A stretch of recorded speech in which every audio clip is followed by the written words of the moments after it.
Hello students, I am Gajendra Sharma. Welcome to Adda 24/7 School. In this video, we are going to discuss law of equipartition of energy and mean free path. इससे पहले हम लोग बात करें, जो हम लोग ये टॉपिक पढ़ने वाले हैं, उससे पहले मैंने आप लोगों को जो टॉपिक्स कवर करा दिए हैं अभी तक, वो हम लोगों ने देख लिए हैं। सबसे पहले मैंने आप लोगों को जो काइनेटिक थ्योरी है उसका इंट्रोडक्शन दिया। उसके बाद में हम लोगों ने देखा कि जो मॉलिक्यूलर नेचर ऑफ मैटर है वो हम लोगों ने जाना। फिर हम लोगों ने देखा कि सर हमारी जो बिहेवियर ऑफ गैसेज हैं वो कैसे हैं, उनको हम लोगों ने जाना। फिर हम लोगों ने जो सबसे इंपॉर्टेंट होती है सर हमारी आइडियल गैस की इक्वेशन, उसको ड्राइव किया। फिर हम लोगों ने देखा कि स्पेसिफिक हीट कैपेसिटी कैसे हम लोग निकालते हैं, कैसे हमारे जो अलग अलग निकालते हैं वैल्यू कैसे। पहले के लिए हम लोग बात करें तो सर जब मेरे पास मोनोएटॉमिक दे रखा हो गैस हो तब क्या होगा। सेकंड मेरे पास डायएटॉमिक गैस होगा तो क्या उसकी वैल्यू होगी, गामा की वैल्यू। और थर्ड हमारे पास जब दे रखी हो सर पॉलीएटॉमिक गैस दे रखी हो तो हमारे पास गामा की वैल्यू क्या होती है। इन सारी चीजों को हम लोगों ने अच्छे से जानने की कोशिश की। इस वीडियो के अंदर हम लोग देखने वाले हैं law of equipartition of energy की। सर हमारी जो एनर्जी है उसको कैसे हम लोग इक्वली डिस्ट्रीब्यूट करते हैं, क्या करते हैं, इक्वली डिस्ट्रीब्यूट करते हैं। और उसके अलावा हम लोग देखेंगे सर मीन जो हमारा फ्री पाथ होता है। फ्री पाथ का मतलब क्या हुआ कि सर अगर मेरे पास कोई भी दो मॉलिक्यूल्स हैं तो उनके बीच में जब वो टक्कर होती है, उसके बीच में जो वो कॉलिजन होता है, उससे पहले उनके बीच में जो डिस्टेंस होती है जिसमें वो टकराते नहीं है किसी से भी, जिनका कॉलिजन किसी से भी नहीं होता, वो फ्री जो डिस्टेंस होती है उसको हम लोग बोल देते हैं फ्री डिस्टेंस। क्या बोल देते हैं, फ्री डिस्टेंस हम लोग बोल देते हैं। तो चलिए शुरुआत करते हैं मेरे भाई और देखते हैं कि क्या इसके अंदर होता है। तो सबसे पहले देखिए हम लोग चेक करते हैं और सबसे पहले हम लोग देखते हैं कि सर हमारा law of equipartition of energy हमारा कैसे होता है। सबसे पहले बात आती है कि इसको किसने दिया, इसको दिया मैक्सवेल ने, और इसको हम लोग बोल देते हैं इक्वल डिस्ट्रीब्यूशन लॉ भी बोल देते हैं। क्या बोल देते हैं, इक्वल डिस्ट्रीब्यूशन लॉ भी हम लोग इसको बोल देते हैं। क्योंकि इसके अंदर हम लोग जो बात करते हैं वो हम लोग ये करते हैं कि जो भी हमारे पास एवरेज एनर्जी है, किसकी एवरेज एनर्जी की मैं बात कर रहा हूं, उसको हम लोग क्या करते हैं, जितनी भी हमारे पास जितनी भी डिग्री ऑफ फ्रीडम होती है उनके अंदर क्या करते हैं, इक्वली डिस्ट्रीब्यूट कर देते हैं। तो चलिए शुरुआत करते हैं और देखिए सबसे पहले देखिए कि हमारा जो लॉ है किसने दिया था, मैक्सवेल ने दिया। For a system in thermal equilibrium, क्या है, थर्मल इक्विलिब्रियम की कंडीशन है, मेन चीज होनी चाहिए थर्मल इक्विलिब्रियम की। अगर थर्मल इक्विलिब्रियम की कंडीशन नहीं है तो ये हमारा प्रोसेस नहीं होगा। For a system in thermal equilibrium the law of equipartition of energy states that the total energy for the system is equally divided among the degree of freedom। यानी कि हमारी जितनी भी डिग्री ऑफ फ्रीडम है उसके अंदर equally distribute कर दी जाएंगी। कैसे कि अगर मैं एनर्जी की बात करता हूं तो एनर्जी हमारे पास कितनी है, यहां पे सर हमारी एनर्जी की मैं बात करूं या फिर एनर्जी को हम लोग ई से भी डिनोट कर सकते हो या यू से भी डिनोट करते हो, इसको हम लोग क्या बोल रहे हैं सर, इक्वली डिस्ट्रीब्यूट करेंगे किसके अंदर, हम लोग जो डिग्री ऑफ फ्रीडम है। क्या है, डिग्री ऑफ फ्रीडम है, यानी कि ये हमारा आ जाएगा F/2 और KT, F/2 KT हमारा हो जाएगा। ये हमारा होता है जब हम लोग बात करते हैं। अब इसको हम लोग थोड़ा सा आगे और देख लेते हैं। यहां पे देखिए जो T होता है ना, ये हमारा हो जाता है एब्सोल्यूट टेम्परेचर, ठीक है। उसके अलावा ये हमारे पास जो K होता है ये हमारा हो जाता है बोल्ट्जमान कांस्टेंट, बोल्ट्जमान कांस्टेंट, ठीक है। आगे हमारा देखिए ये हमारा जो होता है एफ हमारी क्या होती है, अब तो आपको पता ही लग गया होगा, ये हमारी क्या है, degree of freedom, degree of freedom. और ये हमारी क्या है सर, एनर्जी की मैं बात कर रहा हूं। और एनर्जी कब होगी है सर, इस एनर्जी को जो मैं डिस्ट्रीब्यूट करूंगा कौन सी कंडीशन होगी, वो कंडीशन होगी सर थर्मल इक्विलिब्रियम की कंडीशन। यानी कि या तो उनका जो टेम्परेचर है वो इक्वल रहे, या फिर हम लोग बोले कि उसको हमने क्या किया है, इंसुलेट कर दिया है कि जो उसके टेम्परेचर है उसके समय के साथ यानी कि टाइम के रेस्पेक्ट में कोई भी चेंज नहीं हो रहा हो, उसको हम लोग बोलेंगे थर्मल इक्विलिब्रियम की कंडीशन। क्लियर बात है भाई, थर्मल क्या बोलेंगे, इक्विलिब्रियम की कंडीशन हम लोग इसको बोलते हैं। अब आगे देखिए, मान लीजिए सर, अब मैं बोलता हूं कि मान लीजिए मैं बोलता हूं कि मेरे पास 1 ग्राम मोल है, 1 ग्राम मोल है, उसके लिए हमारी जो ये एनर्जी है वो कितना हो जाएगा 1 ग्राम मोल के लिए। तो एक आपको पता हो तो 1 ग्राम मोल की मैं बात कर रहा हूं तो उसके अंदर मॉलिक्यूल्स कितने हैं सर, अगर मैं मोल की बात कर रहा हूं मॉलिक्यूल्स मैं मान लेता हूं Na है, ठीक है। थोड़ा सा सोचिएगा कितना है उसके अंदर, Na है। तो ये हमारा क्या बन जाएगा फॉर्मूला, यहां पे लिखेंगे 1 ग्राम मोल। तो ये क्या बन जाएगा, ये बन जाएगा sir E is equal to F/2 K Na और T। क्लियर हुआ, KNAT, क्लियर है। अब मैं बोलता हूं सर मेरे पास मान लीजिए ये तो हो गया है, अब मैं बोल देता हूं इसको सर, अगर मेरे पास n ग्राम मोल हो तो क्या होगा, 4n ग्राम मोल। क्या हो जाएगा ये, E इज इक्वल टू हो जाएगा भाई F/2 N K NaT।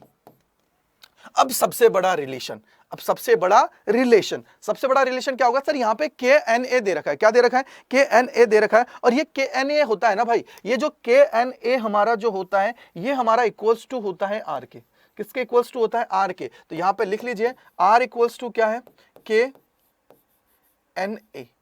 ठीक है, क्या हो जाएगा? KNa। क्लियर है? या फिर K इज इक्वल टू आप लोग लिख सकते हो डायरेक्ट यहां से भी R/Na। ठीक है, तो यहां से क्या आ जाएगा सर? ये हमारा बन जाएगा F/2 क्या हो जाएगा बेटा? ये हमारा हो जाएगा F/2 के बाद में क्या हो जाएगा सर? इसको मैं लिख दूंगा N, और ये हो जाएगा R, ये हो जाएगा T, और ये हो जाएगा E। इक्वल्स टू क्या हो जाएगा? F/2 nRT। अगर आप लोगों को याद हो तो मैंने स्पेसिफिक हीट कैपेसिटी के अंदर मैंने एक फॉर्मूला लिखाया था F/2 RT। अगर याद हो तो आप लोगों को वही चीज यहां पे क्या लिखाया था? F/2 RT मैंने आप लोगों को लिखाया था, अगर आप लोगों को याद हो तो वो चीज। और यहाँ पे जो F होता है, ये हमारा E तो आप लोगों को पता है, F हमारा क्या होता है? डिग्री ऑफ फ्रीडम होता है। क्या होता है? डिग्री ऑफ फ्रीडम होता है। और जब डिग्री ऑफ फ्रीडम की अगर मैं बात कर रहा हूं तो इसकी वैल्यूज क्या क्या होंगी सर? इसके लिए अगर मैं बात करता हूं, पहला जो हमारा होता है वो होता है मोनो एटॉमिक। क्या है? मोनो एटॉमिक की मैं बात कर रहा हूं। क्या है? मोनो एटॉमिक के लिए कितना हो जाता है भाई? मोनो एटॉमिक के लिए होता है 0.3। और अगर मैं बात करता हूं डायटोमिक के लिए, अगर मैं बात कर रहा हूं तो कितना हो जाता है भाई? 0.5। और अगर मैं बात करता हूं पॉली एटॉमिक के लिए, किसकी बात करता हूं? पॉली एटॉमिक के लिए, तो इसकी वैल्यू जो हो जाती है वो हो जाती है 0.7। याद रखिएगा कितनी हो जाती है? ये हमारी वैल्यूज हो जाती है। तो आप लोगों को याद रखना है एफ की वैल्यूज को। क्या करना है? एफ की वैल्यूज को याद रखना है, जो आप लोगों के आगे काम आने वाली है। ये आपका फॉर्मूला होता है F/2 nRT। क्या होता है? F/2 nRT। ये आपका फॉर्मूला होता है। T हमारा टेम्परेचर, R हमारा यूनिवर्सल गैस कांस्टेंट, N हमारा क्या होता है सर? नंबर ऑफ मोल, कितना वो नंबर ऑफ ग्राम मोल, कितने हमारे पास ग्राम मोल है? F/2। ये हमारे पास डिग्री ऑफ फ्रीडम हो गई। E हमारे पास क्या हो गया? एनर्जी हमारे पास हो गई। क्या हो गई? E हमारे पास क्या हो गई? एनर्जी। तो ये आपको याद अच्छे से रख लेना। ये हमारा क्या होता है? Law of equipartition of energy बोल सकते हैं, या इसी को हम लोग बोल देते हैं डिस्ट्रीब्यूशन लॉ, यानी कि इक्वल डिस्ट्रीब्यूशन लॉ भी हम लोग बोल सकते हैं। इसको हम लोग सम वितरण का नियम भी बोल देते हैं। क्या बोल देते हैं? सम वितरण का नियम भी कह देते हैं, यानी कि इक्वल डिस्ट्रीब्यूशन का लॉ भी हम लोग इसको बोल देते हैं। क्लियर बात हुई? अब बात आती है कि सर और इसके अंदर क्या होगा, और क्या होगा? तो चलिए नेक्स्ट अब हम लोग पढ़ने वाले हैं मीन फ्री पाथ, जो सबसे इंपॉर्टेंट है भाई मेरे। मीन फ्री पाथ क्या पढ़ने वाले हैं? Mean free path. इसको सबसे पहले मैं आपको इसको फॉर्मूला लिखा देता हूं, जिससे आप लोगों को पता लग जाएगा कि सर पिक्चर में होने वाला क्या है, पिक्चर के अंदर होने वाला क्या है, उसको हम लोग देख लेते हैं। क्योंकि अगर पिक्चर में से पहले अगर मुझे पता हो कि सर हमारे हीरो हीरोइन कौन है और एक्टर्स कौन है, सारा चीजें अगर मुझे पता हो, डायरेक्टर कौन है, हीरो कौन है, विलेन कौन है, तो मेरे को क्यूरियोसिटी अंदर से आ जाती है, चीजों को मैं इजीली और अच्छे से जानने की कोशिश करता हूं। तो ये हमारा क्या होता है सर? लैम्डा मीन होता है। क्या होता है? लैम्डा जो मीन होता है, ये इज इक्वल टू हमारा होता है λ1 प्लस λ2 प्लस λ3। और कहां तक होता है सर? ये हमारा होता है λn तक। कहां तक होता है? λn तक होता है। अपॉन में आ जाएगा n। क्या आ जाएगा? अपॉन में आ जाएगा n। बस ये याद रखो मेरे भाई, ये याद रखो बस। अब यहीं से काम हमारा स्टार्ट हो जाएगा। सबसे पहले देखो, अगर आप लोगों को पता हो कि सर हम लोग जो पोल खेलते हैं, पोल का मतलब क्या हो बेटा? आप लोगों ने देखा होगा कि सर बहुत सारी बॉल्स होती हैं और एक लकड़ी से हम लोग उसको क्या करते हैं, उस पर क्या करते हैं? एफर्ट्स लगाते हैं। ठीक है, जिसको हम लोग बोलते हैं स्कॉनर भी बोल देते हैं। ठीक है, तो देखिए थोड़ा सा देखिएगा, थोड़ा सा देखिए यहां से क्या हुआ। यहां से देखिए सर कि मान लीजिए मैं बोलता हूं कि सर मेरे पास एक बॉल ये रखी है, अगर ये बॉल यहाँ पे रखी है, एक यहाँ पे रखा हुआ है, एक बॉल यहाँ रखा हुआ है, एक बॉल थोड़ा दूर रखा हुआ है, एक बॉल थोड़ा दूर रखा हुआ है, एक इधर रखा हुआ है, एक इधर रखा हुआ है। तो सर अगर मैं इसको यहाँ से चलाऊंगा, चलाने का मतलब क्या होगा सर? इसको मूव कराऊंगा तो मूव कराने पे क्या होगा सर? इनसे भी टकराएगी। आगे जाके अगर इसका जितना डाया है उनके बीच में अगर वो आते हैं या डिस्टेंस ज्यादा होती है तो निकल के चली जाएगी। बट ये क्या करेगी? आगे क्या करेगी? इनसे कोलिजन इसका होगा ही होगा। क्या होगा? कोलिजन हमारा होगा। कैसे होगा? देखिए कि सर अगर ये यहां से निकलेगी, फॉर एग्जांपल अगर ये डाया जो है इसका d है, और यहाँ पे अगर मैं बात करता हूँ ये जो डिस्टेंस है वो कितनी है? 2d है। और ये अगर ये बीच में से निकलेगी तो बीच में से निकलने पे क्या होगी सर? इनके बीच में क्या होगा सर? इनके बीच में क्या होगा? कोलिजन होगा। इनके बीच में कोलिजन होगा या नहीं होगा? फॉर एग्जांपल जैसे देखिए मैं दो चीज लेता हूं, देखिए ये मेरे पास दो चीजें हैं, ठीक है, इनके बीच में डिस्टेंस इतनी सी, अब मैं बोलता हूं कि सर मेरा जो हाथ है भाई, जो मेरा हाथ है उसको मैं लेके आ रहा हूं, सर इनके बीच में कोलिजन हुआ या नहीं हुआ, कोलिजन होगा या नहीं होगा, थोड़ा सा देखो सर मेरा हाथ है इस तरीके से, इनके बीच में कोलिजन होगा या नहीं होगा, कोलिजन होगा भाई, इसका मतलब क्या होगा सर, जब डिस्टेंस कम है, मेरे हाथ की डिस्टेंस ज्यादा है, तो ये आगे क्या कर रहे हैं, कोलिजन कर रहे हैं। अगर ये कोलिजन कर रहे हैं मेरे भाई, तो थोड़ा सा लॉजिक लगाओ, चीजें क्लियर हो जाएंगी कि सर यहां पे अगर कोलिजन होगा तो इसका मतलब क्या हुआ कि हमारे पास अगर कोई भी पूरा का पूरा कंटेनर है, उसके अंदर नंबर ऑफ मॉलिक्यूल्स बहुत ज्यादा है। मॉलिक्यूल्स क्या है, अगर मैं बात करता हूं नंबर ऑफ मॉलिक्यूल्स की अगर मैं बात करता हूं तो सर बहुत होंगे, और जब नंबर ऑफ मॉलिक्यूल्स बहुत होंगे तो ऑब्वियसली बात है कि सर ये क्या करेगा, अंदर जाके टकराएगा। कैसे, ये देखो, ये कंटेनर का मैंने एक डायग्राम ले लिया है कि सर अगर मैं इसको देखता हूं तो ये इधर से निकलेगा, यहां पे जो टकराएगा। अब देखिए फ्री पाथ का मतलब क्या होता है कि सर ये जो यहां पे इस जगह से इस जगह, यानी कि इससे भिड़ने से पहले, इससे कोलिजन करने से पहले जितना ये ट्रेवल करता है फ्री, उसको हम लोग बोल देते हैं फ्री पाथ। क्या बोल देते हैं, फ्री पाथ हम लोग उसको बोल देते हैं। जैसे यहां से लैम्डा 1 हुआ, यहां पे कितना हो गया सर लैम्डा 2, यहां से देखिए कितना हो जाएगा लैम्डा 3, यहां पे कितना हो जाएगा सर लैम्डा 4, आगे देखिए lambda 5, lambda 6, lambda 7, lambda 8, lambda 9 और लैम्डा 10। ऐसे ये डैश डैश करके मान लीजिए कि सर चलता जा रहा है। अब मुझे क्या करना है सर, फ्री पाथ निकालना है, कंप्लीट कितना फ्री पाथ है, मीन मुझे निकालना है। तो मीन क्या होगा कि सर सबको जोड़ दो और जितना नंबर है उससे डिवाइड कर दो, वो हमारा क्या हो जाएगा मीन। मीन का मतलब एक चीज और आप समझ सकते हो कि सर इसको हम लोग रिस्पेक्ट में, एवरेज के रिस्पेक्ट में भी देख सकते हैं। तो एवरेज हमारा क्या होता है सर, एवरेज का मतलब है कि कितना उसने ट्रेवल किया है अपॉन में क्या हो जाएगा, एवरेज की अगर मैं बात करूं तो वो हमारा हो सकता है कैसे सर, कितना इसने ट्रैवल किया है फ्रीली और डिवाइडेड बाय एन, नंबर कितना है वो, ठीक है, नंबर ऑफ, ये हमारा हो जाएगा। अब सबसे बड़ी बात है कि सर अगर मेरे पास ये, अगर मैंने क्या किया, एक सिलिंड्रिकल फॉर्म ले ली है। अगर सिलिंड्रिकल फॉर्म, अब कैसे सिलेंडर कैसे बनाया देखो, थोड़ा सा देखिए सर, मैं क्या करता हूं यहां पे एक सिलेंडर ड्रॉ कर देता हूं। ये क्या हुआ बेटा, एक सिलेंडर मैंने क्या किया है, ड्रॉ कर दिया है। ये मैंने क्या किया है, सिलेंडर क्या किया है, ड्रॉ कर दिया है। अब मैंने क्या किया, एक सिलेंडर को ड्रॉ कर दिया है। अब मुझे बताइए कि सर अगर ये एंटर करेगा, यहां से यहां तक ये बाहर निकलेगा, तब तक ये कितनी डिस्टेंस ट्रेवल करेगा सर, जितनी इसकी लेंथ है उतनी। मैं बोलता हूं इसकी जो लेंथ है भाई वो है एल। कहीं पे आप लोगों को 1 मीटर भी दे रखा होगा, ये मैंने क्या मान लिया, एल मैंने इसको मान लिया। क्या मान लिया, एल मैंने मान लिया है, ठीक है। और ये कंडीशन मैं कौन सी ले रहा हूं सर, पहली कंडीशन ले रहा हूं जिसके अंदर सारे के सारे और जितने भी मेरे मॉलिक्यूल्स हैं वो क्या है, रेस्ट पे हैं। मतलब मैं बोला है कि रेस्ट कर रहे हैं, ठीक है। और ये हमारा क्या कर रहा है, मूव कर रहा है। तो भाई वो क्या होंगे सर, घूमेंगे नहीं। इसका मतलब क्या हुआ कि ये आगे बढ़ेगा। जब ये आगे बढ़ेगा तो ऑब्वियसली बात है कि सर जितनी डिस्टेंस इसके डाया के बराबर है उसके अंदर ये कॉलिजन करेगा। और अगर डाया से ज्यादा डिस्टेंस है बीच में किसी भी दो मॉलिक्यूल्स के बीच में, तो ये इजीली उसके अंदर से निकल जाएगा। इजीली क्या होगा, उसके अंदर से निकल जाएगा। अब जैसे मैंने बोला कि सर मान लीजिए कि मेरे पास अब ये सिलेंडर दे रखा है, सिलेंडर अगर मुझे दे रखा है, तो सिलेंडर अगर मुझे दे रखा है तो मैं बोलता हूं कि सर इसका अगर इसका मैं वॉल्यूम निकालता हूं तो कितना होगा, वॉल्यूम कितना होता है सिलेंडर का अगर मैं बात करूं तो सर ये हो जाता है हमारा volume pi r square h, ठीक है, क्लियर है। यही तो होता है, क्या होता है, पाई आर स्क्वायर एच। अब मैं बोलता हूं कि सर नंबर ऑफ मोल कितने प्रेजेंट हैं इस सिलेंडर के अंदर, नंबर ऑफ मोल कितने प्रेजेंट हैं, तो मैं बोल देता हूं एन नॉट। कितना बोल देता हूं, एन नॉट में बोल देता हूं कि सर इसके अंदर जो नंबर ऑफ मोल्स प्रेजेंट है, जितने नंबर ऑफ मॉलिक्यूल्स हैं, सॉरी नंबर ऑफ मॉलिक्यूल्स जो इसके अंदर प्रेजेंट है वो नंबर है मेरा n naught. Number of molecules कितना प्रेजेंट है वो है एन नॉट।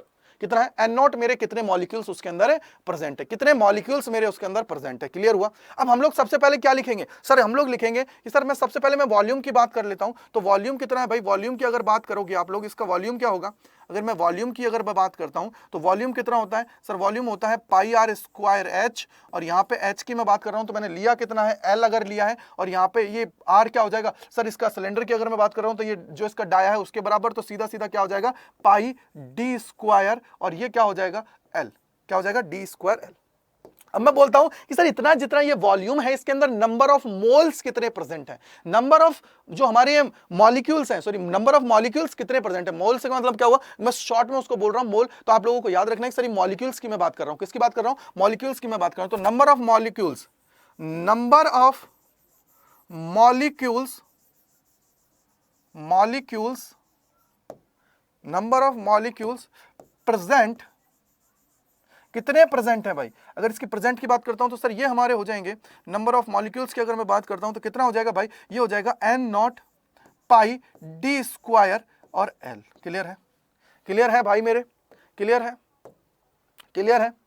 अगर ये क्लियर है तो अब देखो, मैंने बोला कि सर ये मेरा मॉलिक्यूल है, इसने एंटर किया और इसने ये डिस्टेंस ट्रेवल कर लिए, तो इसके अंदर जो हमारा लैम्डा होता है ना भाई, लैम्डा का मतलब क्या होता है, लैम्डा की अगर बात करते हो तो लैम्डा का मतलब क्या होता है भाई, लैम्डा का मतलब ही ये होता है sir, lambda is equal to होगा कि कितनी डिस्टेंस मैंने ट्रेवल की है, तो यानी कि डिस्टेंस कवर्ड, डिस्टेंस कितनी कवर्ड की है भाई मैंने, डिस्टेंस कवर्ड की है सर एल अपॉन में कितना। अब देखिए यहां पे सर नंबर ऑफ कोलिजन्स कितने होंगे, अगर मैं बात करूं तो यहां पे नंबर ऑफ कोलिजन्स कितने होंगे सर, नंबर ऑफ कोलिजन्स, तो नंबर ऑफ कोलिजन्स कितने होंगे भाई, नंबर ऑफ कोलिजन्स हो जाएंगे सर, जितना ये है उतना ही नंबर ऑफ कोलिजन्स होंगे, क्योंकि मैं एक मॉलिक्यूल्स के लिए ले रहा हूं, जितने इसके अंदर नंबर ऑफ मॉलिक्यूल्स हैं उतने ही ज्यादा नंबर, जितने नंबर ऑफ मॉलिक्यूल्स हैं उतने ही ज्यादा नंबर ऑफ कोलिजन्स होंगे, सीधी बात है। तो इसका मतलब क्या होगा सर, नंबर ऑफ कोलिजन्स कितने होंगे, वो भी हमारे हो जाएंगे n naught pi d square L, D square L, number of collisions इतने हमारे होंगे, कितना इसके अंदर लड़ाई होगी, ठीक है। तो ये हमारा कितना हो जाएगा sir, n naught pi d square और एल, तो भाई एल से एल कैंसिल आउट, यहां से लैम्डा इज इक्वल टू क्या हो जाएगा, लैम्डा इज इक्वल टू आ जाएगा 1 upon n naught pi d square. बोलो क्लियर है, बोलो मेरे भाई क्लियर है। तो ये हमारा क्या हो जाएगा सर, इक्वेशन नंबर 1। अब बात आती है कि सर मैंने क्या किया है, मैंने ये लिया था कि अब की बार मैंने इसके अंदर क्या किया था सर, मैंने बोला था कि सिर्फ मेरा एक जो मॉलिक्यूल है वो मूव कर रहा है, मैंने क्या बोला, मेरा एक मॉलिक्यूल है वो मूव कर रहा है इसके अंदर। अगर एक ही मॉलिक्यूल मूव कर रहा है तो भाई ऐसे थोड़ी होगा कि सर एक ही मॉलिक्यूल मूव करेगा। अगर हम लोग रेस के अंदर जाते हैं, हम लोग क्या करते हैं, रेसिंग करते हैं, तो रेसिंग के अंदर आप लोगों ने देखा होगा कि सर हमारे पास क्या होता है, बहुत सारे रेसर्स होते हैं, वो भी तो दौड़ते हैं, ऑब्वियसली बात है। अगर वो दौड़ेंगे तो इसका मतलब क्या हुआ कि सर इसके अंदर भी तो और भी मॉलिक्यूल्स बैठे हुए हैं, मॉलिक्यूल्स बैठे हुए हैं, तो वो भी मॉलिक्यूल क्या करेंगे सर, इधर उधर ट्रैवल करेंगे। अगर वो ट्रैवल करेंगे तो नंबर ऑफ कोलिजन्स इंक्रीज होंगे, नंबर ऑफ कोलिजन्स इंक्रीज होंगे तो ये जो डिस्टेंस ट्रैवल कर रहा था मेरा भाई अकेला, उससे कम डिस्टेंस ट्रैवल करेगा। यानी कि सर अब मुझे जो लेना पड़ेगा कांस्टेंट, वो लेना पड़ेगा रिलेटिव वेलोसिटी का, क्या रिलेटिव लेना पड़ेगा। और रिलेटिव के केस में हमारा क्या आ जाएगा सर, हम सर नंबर ऑफ, अगर हमारे ये बात कर रहा हूं तो कितना आ जाएगा, अब हमें कौन सा कॉन्सेप्ट लेना पड़ेगा सर, रिलेटिव का कॉन्सेप्ट लेना पड़ेगा। क्या लेना पड़ेगा, रिलेटिव हमारा लेना पड़ेगा, ठीक है। हमें क्या करना पड़ेगा, रिलेटिव कॉन्सेप्ट काम में लेना पड़ेगा। और रिलेटिव कॉन्सेप्ट काम में लेंगे तो अब क्या होगा, व्हेन ऑल द मॉलिक्यूल्स, या हम लोग बोल सकते हैं व्हेन ऑल मॉलिक्यूल्स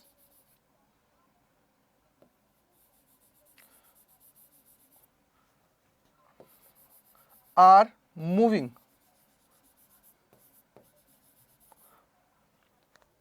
अब when all molecules are moving, या हम लोग बोल सकते हैं सर जब हमारे सारे के सारे मॉलिक्यूल्स हैं वो मूव कर रहे हैं, ठीक है, ठीक है, ठीक है, मॉलिक्यूल्स क्या कर रहे हैं, मूव कर रहे हैं, क्योंकि यहां पे जगह स्पेस नहीं है, थोड़ा सा मैं इसको लिख देता हूं, अब आपको याद हो गया। देखो सबसे पहले क्या हुआ सर, ये लैम्डा था, ये लैम्डा कब है, जब मेरा ओनली वन मॉलिक्यूल क्या कर रहा है, मूव कर रहा है, क्या कर रहा है, वन मॉलिक्यूल क्या कर रहा है, मूविंग कंडीशन में है, मूविंग कंडीशन में है, ठीक है, मूविंग कंडीशन में ओनली वन मॉलिक्यूल। अगर वन मॉलिक्यूल मूविंग कंडीशन में तो इसका मतलब क्या हुआ कि सर अब ज्यादा होंगे तो लैम्डा क्या हो जाएगा, डिक्रीज हो जाएगा, यानी कि ये क्या हो जाएगा 1/√2 n naught pi d square. बोलो क्लियर है, बोलो भाई क्लियर है। ये क्या हो जाएगी, इक्वेशन नंबर 2, क्या हो जाएगी, इक्वेशन नंबर 2, क्या हो जाएगा, इक्वेशन नंबर 2, ये हमारी क्या हो जाएगी, इक्वेशन नंबर 2 हमारी हो जाएगी √2 n naught pi d square, ठीक है भाई। अब हम लोग बात करते हैं कि सर ये तो हम लोगों ने कर लिया कि सर यहां से हम लोगों ने ये देख लिया है, अब बात आती है कि सर और क्या करना है। अब मैं बोलता हूं कि भाई मैं बोल देता हूं कि सर अब मेरा जो एवरेज वेलोसिटी है उसके केस में भी निकाल लेता हूं कि एवरेज वेलोसिटी अगर मेरी आ जाती है तो कितना होगा, क्योंकि मैं एवरेज वेलोसिटी भी मुझे काउंट करनी पड़ेगी। तो यहां से ये क्या बन जाएगा, इसको अगर मैं देखता हूं तो सर ये बन जाएगा लैम्डा इज इक्वल टू बन जाएगा मेरा v इंटू टाउ। बोलो क्लियर है, ये हमारी क्या हो जाएगी थर्ड इक्वेशन। अब मुझे एक चीज बताओ, ये एवरेज किसके केस में, सर सब जब सारे के सारे क्या कर रहे हैं, मूव कर रहे हैं, क्लियर बात है, ये हमारी एवरेज की हो गई बात। अब मैं क्या करता हूं सर, लैम्डा तो मैंने निकाल लिया है, अब मुझे क्या करना पड़ेगा, कंपैरिजन करना पड़ेगा लैम्डा का। और लैम्डा का जब मैं कंपैरिजन करूंगा तो किसके साथ करना पड़ेगा सर, इक्वेशन 1 के साथ मुझे करना पड़ेगा, क्योंकि भाई ये मेरी क्या है, एक की बात कर रहा हूं, एक अगर मेरा मूव कर रहा है तो एवरेज निकालना पड़ेगा, क्योंकि भाई सबसे वो टकराएगा और टकराने के बाद में अलग अलग उसकी वेलोसिटी होगी। मैंने क्या किया, एवरेज उठा लिया, एवरेज अगर मैं उठा लूंगा इतना वो क्या करेगा, ट्रैवल करेगा। तो यहां से देखिए इतना क्या हो जाएगा, इसका मीन फ्री पाथ हो जाएगा। तो ये लैम्डा है, तो मैं क्या करूंगा, फ्रॉम इक्वेशन नंबर 1 and 3। 1 कौन सी है, v इंटू टाउ। 3 फर्स्ट कौन सी है सर, 1 अपॉन कौन सी है भाई, n naught pi d square. क्या हो जाएगा, n naught pi d square. Clear है, क्लियर है। अगर मुझे यहां से टाउ निकालना है, तो टाउ इज इक्वल टू क्या हो जाएगा sir, tau is equal to हो जाएगा 1 upon n naught pi v d square. बोलो क्लियर है, बोलो क्लियर है भाई। ये हमारा क्या हो जाएगा 4। टाउ का मतलब क्या है, टाइम। क्या है, टाइम का बात हम लोग कर रहे हैं। या तो टी से डिनोट कर दो टाउ को, या किसी से भी डिनोट कर दो, कोई दिक्कत नहीं है। ठीक है, क्या आ जाएगा, n pi n naught v d square. ठीक है भाई। अब हम लोग करते हैं कि सर हम लोगों ने जो इक्वेशन नंबर 2 लिखी थी, तो हम लोग यहां पे लिख लेते हैं इक्वेशन नंबर 2 को कि सर फ्रॉम इक्वेशन नंबर 2, तो इक्वेशन नंबर 2 क्या थी sir, lambda is equal to क्या था sir, lambda is equal to था √2 n naught pi d square. बोलो क्लियर है नहीं है, n naught pi d square. ठीक है, n naught pi d square, ये देख लीजिए भाई, √2 n naught pi d square. Clear है। अब बात आती है सर ये n नॉट क्या होगा भाई, n नॉट का मतलब क्या था sir, number of molecules present कितने थे मेरे उस सिलेंडर के अंदर, नंबर ऑफ मॉलिक्यूल्स की बात है। अगर ये नंबर ऑफ मॉलिक्यूल्स है तो क्या मैं इसको लिख नहीं सकता हूं, क्या इसको मैं ऐसे नहीं लिख सकता कि सर n नॉट हमारे जो ये एकांक वॉल्यूम है, ये हमारा जो यूनिट वॉल्यूम है उसके अंदर जितने प्रेजेंट थे वही थे, यानी कि मैं इसको लिख सकता हूं n अपॉन वी। क्या लिख सकता हूं, n अपॉन वी। बोलो क्लियर है, इसको मैं n अपॉन वी नहीं लिख सकता, n अपॉन वी नहीं लिख सकता, बिल्कुल सर लिख सकते हैं। तो ये हमारा क्या बन जाएगा, अगर इसको मैं देखता हूं, ये हमारा हो जाएगा लैम्डा इज इक्वल टू हो जाएगा 1 अपॉन √2 n नॉट की वैल्यू क्या हो जाएगी, n अपॉन में क्या हो जाएगा v, और मल्टीप्लाई में क्या आ जाएगा पाई और डी स्क्वायर। बोलो क्लियर है नहीं, बोलो भाई क्लियर है नहीं है, बोलो भाई क्लियर है नहीं। ये सारी चीजें जो बता रहा हूं ना बेटा, आप लोगों को जो जितने भी टीचर्स हैं वो सिर्फ यहीं तक की बता देते हैं, इसको बता के और छोड़ देते हैं, बस इतना ही छोड़ देते हैं, बोला कि काम हो गया। लेकिन हर चीज हमें पता होना चाहिए, हर चीज का कॉन्सेप्ट पता होना चाहिए, जब भी बात बढ़ती है। क्या होता है, जब भी जाके बात बढ़ती है, बस ये याद रखिएगा, जब भी जाके बात बढ़ती है, ऐसे बात नहीं बढ़ेगी। ठीक है, यहां से देखिए, अब देखो कि सर ये तो हमारे पास हो गया। अब दिमाग में आता है कि सर मैंने एक इक्वेशन पढ़ी थी, जिसको आप लोगों ने हमें गैस के केस में पढ़ाया था, जो गैस जो हम लोगों ने इक्वेशन देखी थी उसके अंदर पढ़ा था कि sir PV is equal to कुछ इस तरीके से था कि पीवी इज इक्वल टू क्या होता है हमारा, पीवी इज इक्वल टू हमारा हो जाता है के एन और टी, के एन टी क्या हो जाता है, के एन टी, ये हमारे पास हो जाता है भाई मेरे। अगर ये मेरे पास हो जाता है तो यहां से देखो, थोड़ा सा यहां से देखो सर कि अगर मुझे चाहिए क्या, एन बाई वी चाहिए, तो ये एन है ये वी है, तो मुझे क्या करना पड़ेगा, इसको एन को इधर लेके आना पड़ेगा। ये क्या हो जाएगा सर, एन बाई अगर मुझे वी चाहिए तो ये हमारा क्या हो जाएगा, एन बाई अगर मुझे वी चाहिए तो ये हो जाएगा पी अपॉन के टी। बोलो क्लियर है नहीं, क्या हो जाएगा पी अपॉन के टी। बोलो क्लियर है। अब ये मैंने किस केस में निकाला है सर, जब मेरा वोल्ट्समान कांस्टेंट अगर मेरे पास है तब का केस है, जिसके अंदर मैंने ये चीज निकाली है। क्या है, वोल्ट्समान कांस्टेंट है, उस केस में मैं ये चीज देख रहा हूं। क्या कर रहा हूं, जो वोल्ट्समान कांस्टेंट है अगर मेरे पास दे रखा है तब, क्योंकि इसको तो आगे हमने सिंप्लीफाई किया था, तभी तो आरटी की फॉर्म में हम लोग पहुंचे थे, आरटी के फॉर्म में पहुंचे थे। तो इसका मतलब क्या हो गया सर, पी अपॉन के टी हमारा आ जाएगा। तो लैम्डा इज इक्वल टू क्या आ जाएगा भाई, लैम्डा इज इक्वल टू आ जाएगा 1 अपॉन √2, और ये क्या हो जाएगा भाई, देखो पी नीचे आ जाएगा तो ये हमारा क्या हो जाएगा, पी ऊपर क्या चला जाएगा, के टी डॉट, इसको यहीं पे लिख लेता हूं थोड़ी देर के लिए, पी के टी, और क्या हो जाएगा पाई डी स्क्वायर।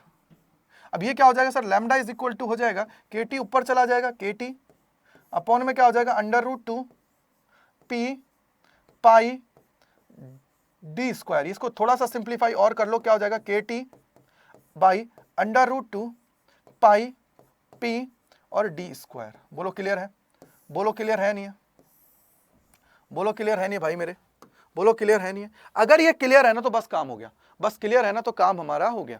अगर ये क्लियर है ना भाई तो ये हमारा क्या हो जाएगा, काम हमारा हो जाएगा। तो ये हो गया √2 पी पी डी स्क्वायर। ठीक है भाई। अब बात आती है कि सर ये जो लैम्डा है, ये जो फ्री पाथ है, ये जो हमारा फ्री पाथ है, ये किस किस चीज पे डिपेंड करता है डायरेक्टली, सबसे बड़ी बात यही है। तो यहां आप लोग अगर इस फॉर्मूले को देखते हो तो यहां देखोगे सर ये हमारा क्या है, बोल्ट्जमान कांस्टेंट है। क्या है भाई, ये हमारा क्या है सर, ये हमारा है बोल्ट्जमान कांस्टेंट। बोलो क्लियर है। और उसके अलावा सर अगर मैं यहाँ देखता हूं तो ये √2 मेरा कांस्टेंट है, ये पाई मेरा कांस्टेंट है, बचा क्या पी डी स्क्वायर और टी, ये मेरे पास बचा। यानी कि मैं बोलूंगा कि सर लैम्डा है वो डायरेक्टली प्रोपोर्शनल है टी के, कि जितना टेम्परेचर इंक्रीज हुआ उतना ज्यादा मेरा ये हुआ। क्लियर है? अब आगे देखिए, ये हमारा क्या हो गया टी। अब यहां से देखिए और क्या होगा सर, लैम्डा किसके इनवर्सली प्रोपोर्शनल होगा 1/p के, और लैम्डा किसके इनवर्सली प्रोपोर्शनल होगा सर 1/d² के। क्या है 1/d² के। भाई ये चीज है, इसको याद रखना कि sir lambda directly proportional to T क्या हो जाएगा, lambda directly proportional to T, lambda inversely proportional to 1/p और lambda inversely proportional to 1/d², 1/d²। बस इसको आपको याद रखना है। यही हमारा क्या होता है बेटा, मीन फ्री पाथ हमारा होता है, जो आप लोगों को मैंने अच्छे से कैलकुलेट करके बता दिया है, इजिली आप लोग करके पाओगे। तो देखिए सबसे पहले मैंने आप लोगों को क्या पढ़ाया, सबसे पहले मैंने आप लोगों को जो पढ़ाया है law of equipartition of energy, यानी कि सर मैंने कैसे एनर्जी जो मेरे पास थी थर्मल इक्विलिब्रियम की कंडीशन में, किसकी मेन चीज याद रखना भाई, इसके अंदर ये चीज इंपॉर्टेंट है, ये चीज बहुत ज्यादा इंपॉर्टेंट है, इस लाइन को पकड़ लेना काम हो जाएगा कि सर थर्मल इक्विलिब्रियम की कंडीशन है। क्या है, थर्मल इक्विलिब्रियम की कंडीशन है। फिर सर ये हम लोगों ने देखा, फिर हम लोगों ने देखा कि सर जितनी भी हमारी थर्मल इक्विलिब्रियम की कंडीशन है उसके अंदर जो हमारी एनर्जी है वो एनर्जी क्या करेगी, जितने भी हमारी डिग्री ऑफ फ्रीडम है उनके अंदर क्या होंगी, इक्वली डिस्ट्रीब्यूट कर दी जाएंगी। तो हम लोगों ने क्या किया सर, ई का फॉर्मूला जो होता है F/2 kT होता है, यहाँ पे K हमारा क्या होता है बोल्ट्जमान कांस्टेंट होता है, T हमारा क्या होता है एब्सोल्यूट टेम्परेचर होता है, F हमारा डिग्री ऑफ फ्रीडम होता है, क्या होता है डिग्री ऑफ फ्रीडम हमारा होता है, और E हमारा क्या होता है एनर्जी की मैं बात कर रहा हूँ। तो सबसे पहले बात आती है कि सर इसके अंदर डिग्री, क्योंकि देखिए अगर आप लोगों ने ये वीडियो देख रहे हो तो इससे पहले अगर आप लोगों ने स्पेसिफिक हीट कैपेसिटी का देखा है वीडियो, तो इजीली यहाँ पे इस फॉर्मूले के अंदर तो आपको कोई दिक्कत नहीं आनी है, इस फॉर्मूले को आप लोग इजीली कैलकुलेट कर जाओगे। फिर बात आती है कि सर हम लोगों ने देखा कि इसको अलग अलग, और जो हमारा स्टैंडर्ड हमारे लिए काम आता है वो यह आता है, अगर आप लोगों को याद हो तो मैंने स्पेसिफिक हीट कैपेसिटी के अंदर ये आपको लिखाया था F/2 RT, क्योंकि n की वहां पे वैल्यू हम लोग क्या ले लेते हैं 1 की मैं बात करता हूं, किसकी बात करता हूं 1 की मैं बात करता हूं। क्लियर हुआ? फिर हम लोग आगे बढ़े और आगे हम लोगों ने देखा सर मीन फ्री पाथ हमारा कैसे होता है, कैसे इसके अंदर ये कोलिजन होता है, कैसे ये कोलिजन करते हैं, और उसके बाद में हमारा कैसे इसके अंदर चीजें होती हैं। तो कोलिजन का मतलब क्या होता है कि सर मीन फ्री पाथ का मतलब होता है, फ्री पाथ का मतलब होता है, देखिए मैं यहाँ से फ्री कर रहा हूँ, यहाँ से चल रहा हूँ, ये क्या हुआ फ्री चल रहा हूँ, कोई दिक्कत नहीं है। अगर मेरे सामने कोई ऑब्जेक्ट रखा हुआ है तो सर मैं जैसे ही चला इससे मेरा कोलिजन हुआ, तो इसका मतलब क्या हुआ, मेरा मीन फ्री पाथ क्या हो गया, कम हो गया। अब क्या हुआ कि सर मैंने बहुत सारे मॉलिक्यूल्स हैं, तो मॉलिक्यूल्स का मतलब क्या हुआ कि सर जितना ज्यादा मॉलिक्यूल्स इंक्रीज होंगे उतना मेरा क्या होगा सर, इनके बीच में कोलिजन ज्यादा होगा, कोलिजन ज्यादा होगा तो इसका मतलब क्या हुआ, मेरी एनर्जी क्या होगी उतनी ज्यादा वेस्ट होगी, क्या होगी एनर्जी मेरी क्या होगी।